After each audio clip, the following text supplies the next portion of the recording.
Hello guys! Hello Taurus! Welcome dito sa aking channel, Kapalaran 888. Welcome Taurus! Alamin natin Taurus kung ano yung message na pwedeng makatulong sa iyo ngayong buwan ng Hunyo. Ano ba ito na gustong iparating sa iyo ng ating mga baraha? Na pwedeng maging guidance, maging wisdom mo ito ngayong buwan ng June. Okay. Moose, Wisdom, Tiger, and Fire. Okay, Horse, Freedom. Taurus. Sinasabi ng baraha dito, from this card na horse, yung spiritual symbol na horse para sa'yo is freedom. Yung puso mo daw is sobrang pure and free. Talagang totoo naman yun. May mga Taurus na, lalo na kung ikaw ay hindi ka related or wala kang connection sa mga taong masasama ang ugali. Talagang yung mga Taurus is sobrang pure yung puso nila. Malaya, and then mabait talaga ang mga Taurus. This month ng June, isang malaking life purpose ang posibleng madidiscover mo sa sarili mo. Okay? So, sobra yung power, energy, stamina, strength na mararamdaman mo ngayong buwan ng June. Sobrang powerful, sobrang strong. Siguro confident ka or sobra yung lakas loob mo na mararamdaman. Okay? So, dito sinasabi ng baraha na sundin mo lang kung ano yung ibinibigay sa'yo na direction ng ating universe, ng ating Panginoon, para ma-accomplish mo yung mga pangarap mo sa buhay. So, yun. Go with the flow. Next card is Tiger, Fire. Same din dito, sinasabi na sobrang unstoppable ka this month ng June. Ito yung simula ng pagiging sobrang courageous mo. Sinasabi na sobra-sobra kang passionate, unstoppable, and brave. So, lahat ng may isip mo na gawin ay posibleng gagawin mo talaga. And wisdom, dito sinasabi ng barahan na yon, sa unang barahan na horse na freedom, sinasabi na pure yung puso mo, yung intention mo, wag kang magbabago. Kahit sabihin natin na umakyat ka pa doon sa tagumpay mo, marami kang maka-accomplish, marami kang ma-fulfill na pangarap sa buhay, hayaan mo na yung pangarap na yon is maging inspiration, motivation sa ibang tao. Be humble, stay humble. And dito, 'di ba? Let your head and mind reach to the stars, 'di ba? So, ano man itong success na makuha mo, pero manatili yung grounded ka, 'di ba? Humble. And makinig ka sa kung ano yung sinasabi ng puso mo. Kasi yung puso mo, siya yung magdidikta sa iyo eh. Siya yung nagdidikta sa iyo kung ano yung mga pwede mong gawin, maramdaman. Yung puso mo sobrang napaka-pure niya. Kaya nga, di ba, maliban sa iba sa inyo, ang iba sa inyo, mabilis maloko sa relationship, trabaho, pera, parang gano'n.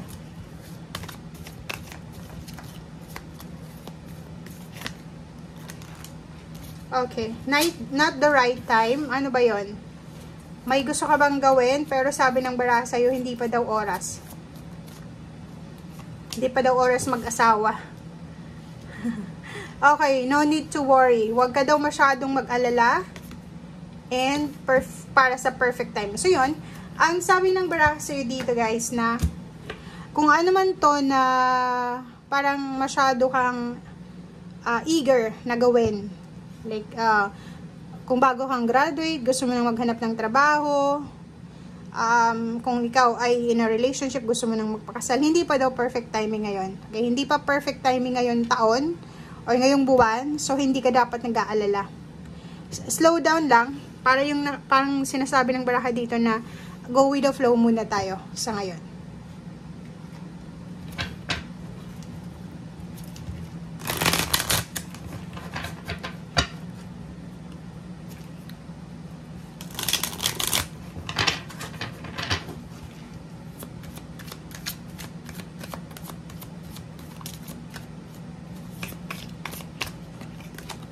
Okay, 4 of Cups. Wow. and the Hermit. So yun, ang ganda nito kasi relationship, parang gano'n yung sinasabi ng baraha. Kung nagmamadali ka sa relationship, make sure na magdahan-dahan ka sa buwan ng Hunyo. And sa mga decision making din sa relationship, like kung ano man to na hinihintay mo, ano lang, kalma ka lang, kumalma ka lang, pag-isipan ng mabuti, meditate, contemplate, rejuvenate, and yun na nga, kailangan mong i-enjoy yung solitude, yung katahimikan, and patahimikin mo yung isip mo, lalo na kung hindi ka makatulog sa sobrang pag-iisip, excitement man yan, or worries, patahimikin mo yung isip mo, okay? Sinasabi ng baraha na wag kang gagawa ng desisyon ngayong June dahil lang sa sobrang pagod ka na, or dahil sa sobrang pressure ka na, or nagmamadali ka. Kasi hindi pa ito yung tamang panahon. Okay?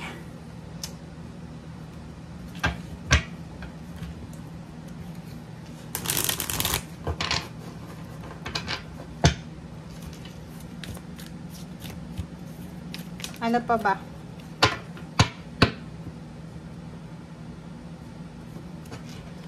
Okay, Knight of Wands. Nakikita ko dito sa inyo dito Taurus na may iba sa inyo diyan na if looking for a relationship ka, single ka ba, may darating sa'yo na posibleng bagong relationship.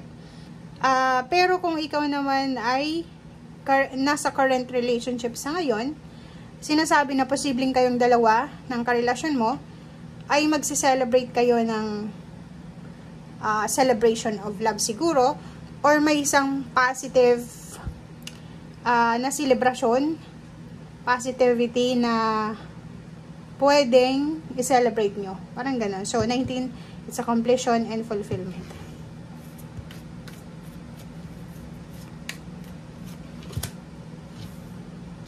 So, yun. It's a family celebration, inheritance, or gano'n pa man.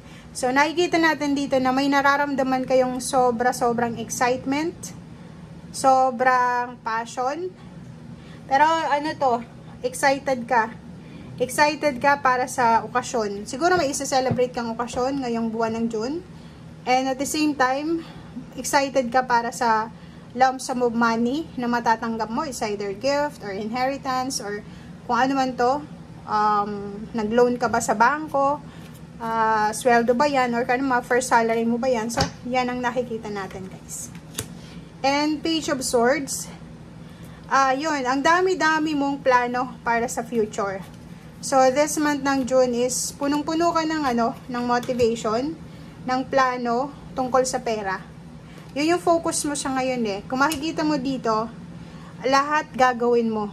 'Di ba? So, sa sobrang excited mo, parang pinaplano mo na simula ngayong June, July, August, September, October hanggang sa next year yung mga gagawin mo. Gusto mong mahawakan yung pera, or gusto mong makahawak ng malaking halagang pera, gusto mong maging stable yung financial mo, hindi lang sa sarili mo kundi pamilya mo, gusto mong isabay sila sa success na gusto mong marating. Okay? Thank you guys and see you again. Bye!